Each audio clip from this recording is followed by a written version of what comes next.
Qu'est-ce que doit penser un chrétien de la franc-maçonnerie? Alors un chrétien n'a rien à faire avec la franc-maçonnerie puisque c'est une société secrète. Et nous les chrétiens, nous devons suivre l'exemple de Jésus qui a dit: «Je n'ai rien fait en secret». La seule fois où Jésus a été secret, c'est quand il a pris certaines personnes à part pour les convertir ou pour leur révéler certaines choses, mais qui de toute façon ont été révélées dans la parole de Dieu. Donc la franc-maçonnerie, c'est une société secrète qui est fondée sur différents degrés. Et ceux qui sont dans les bas degrés, ce ne sont pas des personnes extrêmement mauvaises, ce sont très souvent des personnes qui sont en quête bien d'opportunités pour leur carrière, parce que tu as très souvent des personnes influentes dans la franc-maçonnerie. Mais plus tu montes en degré, plus ça devient ténébreux, surtout au dernier degré, le 33e.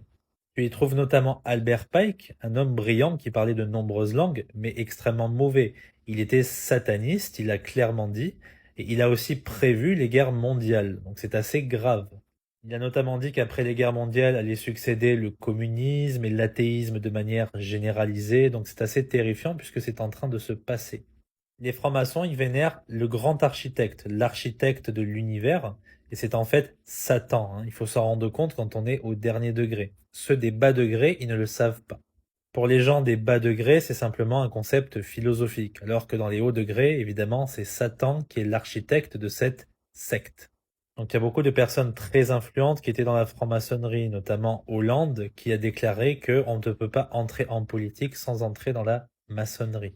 Si tu veux simplifier, la franc-maçonnerie, c'est une perversion satanique du christianisme, et c'est une moquerie du christianisme. En fait, Satan, il cherche toujours à établir sa fausse religion, sa secte, son petit groupe, où il est lui-même le propre Dieu.